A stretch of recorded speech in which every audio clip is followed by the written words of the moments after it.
Traffic conditions क्या है हमारे देश में, ये आप सब अच्छे से जानते हैं।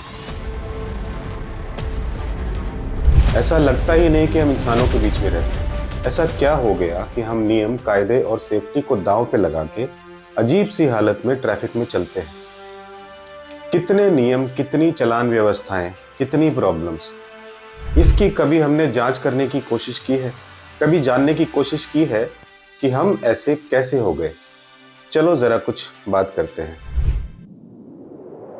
न्यू इरा वर्ल्ड यानी कि नए युग की नई दुनिया में फिर से आपका स्वागत है।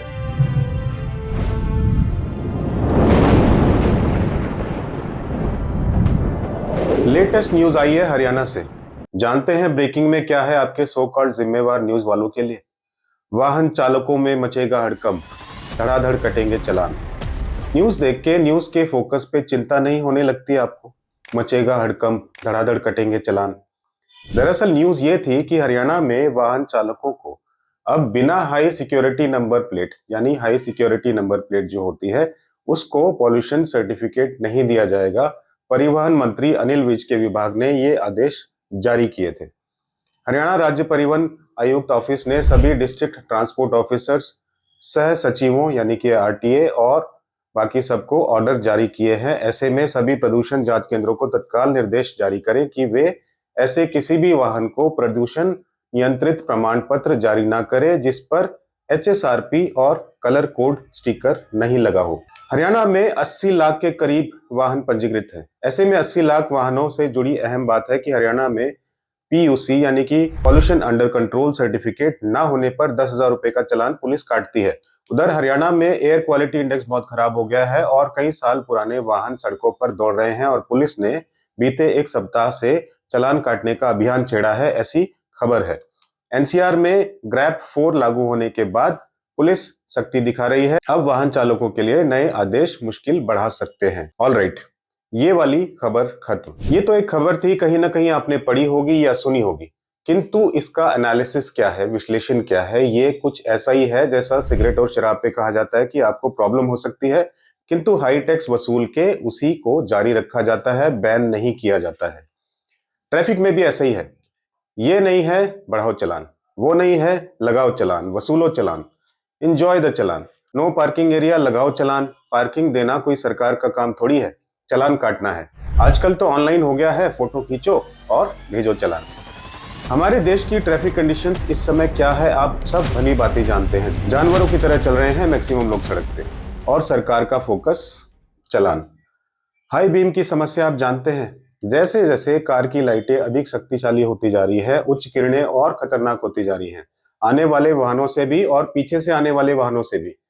जब आवश्यक ना हो और शहरों में हाई बीम चलाकर गाड़ी चलाना एमवीए के तहत दंडनीय अपराध है। ज्यादातर को यह नहीं पता होगा, ना ही हमारे ऐसे संस्कार रह गए हैं कि हम ऐसा सोचे कि कोई बुजुर्ग होगा सामने, उसको दिक्कत हो सकती है। कभी कभी ऐसा होता है कि आप सामने से हाई बीम देखते हो तो आप डीपर चलाते हो। ज्यादातर को तो फर्क ही नहीं पड़ता। कुछ आधे समझदार बदले में डीपर देके संतुष्ट हो जाते हैं कि भाई हमारा काम तो हो गया। किंतु कभी हमने सोचने की कोशिश की है आखिर हाई बीम का पर्पस क्या है और कितने लोग इसको मानते हैं? खराब सड़क शिष्टाचार, लेन बदलना, हॉर्न बजाना, तेज गति से गाड़ी चलाना की तरह हाई बीम भी एक मुद्दा है जो बहुत इंपॉर्टेंट है, जो इस समय बहुत नुकसान कर रहा है। हम सबके अंदर बदलाव कैसे आएगा, कभी सोचा है आपने? लोगों की मानसिकता बहुत बड़ा कारण है। लोग अपने वाहनों को सड़क के किनारे हाई बीम पर हेडलाइट्स के साथ ऑन करके खड़ा करके बैठ जाते हैं। कहीं खड़े होकर कुछ ऑर्डर कर रहे हैं तो भी हाई बीम। कभी कभी कार में सामने कोई बैठा होता है, जैसे कोई पार्किंग में बैठा है, उसके सामने हाई बीम की लाइट ऑन करके बैठ जाते हैं। किसी को कोई सेंस ही नहीं है कि किसी को कोई प्रॉब्लम हो सकती है या मैं जो ये एक्टिविटी कर रहा हूं क्या ये सेंसिबल एक्टिविटी है। कहीं कोई गाड़ी पार्क करने से पहले नहीं देखते।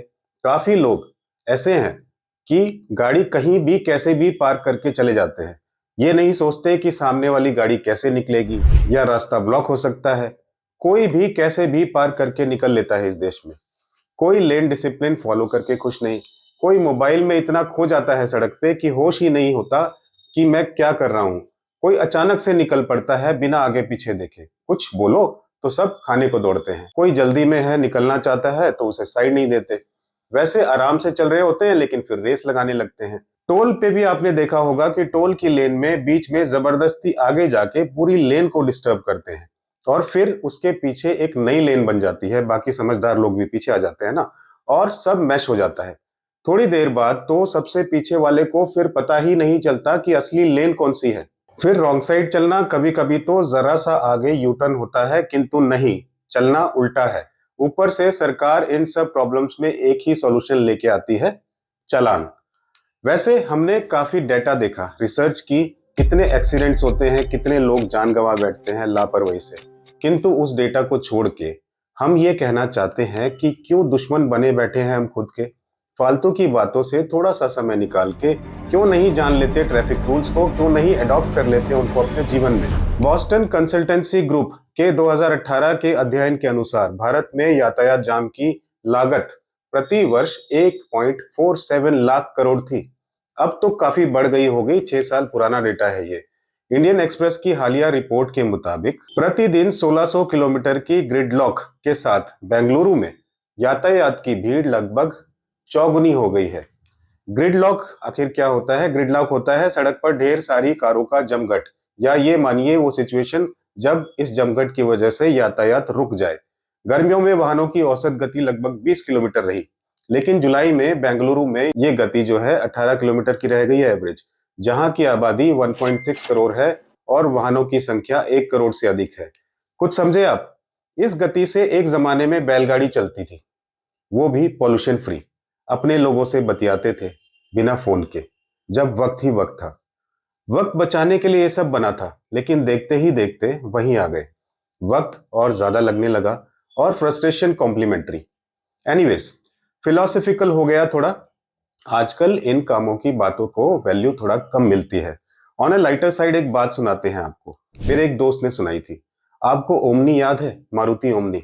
जब ओमनी जो है उसमें एम्बुलेंस का सेटअप किया जाता था एक जमाने में, आपने देखा होगा। मेरा एक दोस्त जो कि एमएनसी में काम करता था, वो अपने कोलीग्स के साथ बैठा था, ऑफिस में चर्चा चल पड़ी, कोई एक्चुअली कार खरीदने वाला था।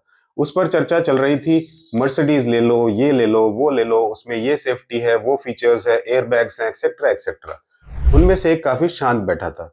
थोड़ी देर में बोला, छोड़ो ना सर, कभी भगवान ना करे कोई एक्सीडेंट हो जाता है तो ओमनी आती है लेने। कहने को तो ये मजाक का विषय है, किंतु जरा सोचिए ना कितना गंभीर था साथ ही साथ। और अगर हम बात करें सड़कों की, तो आपने देखा ही होगा, अच्छी से अच्छी कार्स के शॉकर्स झेल नहीं पाते हमारे इंफ्रास्ट्रक्चर को। ये सब बुनियादी बातें हम सब के मन में आती हैं, किंतु हम सब लोग इस पर कितना सीरियसली सोचते हैं, सवाल उठाते हैं, या कभी खुद से पहल करने की कोशिश करते हैं कि कुछ तो इंसानों की श्रेणी में आए। ट्रैफिक रूल्स नो डाउट हमारी बेहतरी के लिए बनते हैं, किंतु इम्प्लीमेंटेशन की बात आती है जब, तो आपने देखा ही होगा, कभी झाड़ी से निकलता है ट्रैफिक वाला खुश होके आपके सामने उचक के प्रकट, बाबू चलान कटेगा, लाइन से 2 इंच आगे हो, या लाइट जंप मार दिया आपने। या कभी पुल के नीचे खड़े मिलेंगे स्पीड कैमरा लेके, जहां ढलान में स्पीड बढ़ने की संभावना होती है नेचुरली। या खाली जगह मोड़ पे खड़े होंगे, जहां दिल्ली की अगर हम बात करें तो 50 की स्पीड लिमिट कब क्रॉस हो जाती है ऐसी खाली सड़क पे आप जान ही नहीं पाते, आप सोच ही नहीं पाते, लॉजिक नहीं चलता। Rule is after all rule. कितने बच्चे सड़क पे दिखते हैं, स्कूटी पे, बाइक पे और इवन कार पे, जिनका व्हीकल चलाना एक्सट्रीमली रिस्की है, पर ना जाने क्या हो जाता है उन माँ बाप को, जो जानबूझ के धकेल देते हैं अपने बच्चे को खतरे की ओर। ऐसा रूल कोई नहीं आता ऐसे माँ बाप के लिए कि जहां इन माँ बाप के लिए सजा का प्रावधान हो। मैंने काफी हिंदुस्तान घूमा है। ट्रैफिक कंडीशंस वाकई बहुत चिंताजनक है हमारे देश में। चलान की मानसिकता से निकल के सोचना होगा कि क्या किया जाए। सबकी जान, सबका समय, सबकी सेफ्टी, बढ़ते हुए फ्रस्ट्रेशन लेवल्स को कम करना, ये सब बहुत जरूरी है। किंतु धर्म, संप्रदाय, जाति और न जाने कितने बंधनों से बंधे और फिर भी बिखरे हुए हम सब लोग ये जानने, समझने और इस पे कुछ एक्शन लेने की अहमियत को कब समझेंगे, ये कहना, समझना जरा मुश्किल है। एक और इम्पोर्टेंट बात कहना चाहते हैं, आलोचना और विरोध में काफी फर्क होता है। अगर किसी को भी ये लगने लगे कि ये आलोचना है तो ये गलत है। आजकल ज्यादातर आलोचना को विरोध मानते हैं, किंतु हमारा मकसद है बेहतर समाज की परिकल्पना को साकार करना। एक और बात, समर्थन और चापलूसी में भी फर्क होता है, इसको भी जरा समझिएगा। प्रणाम।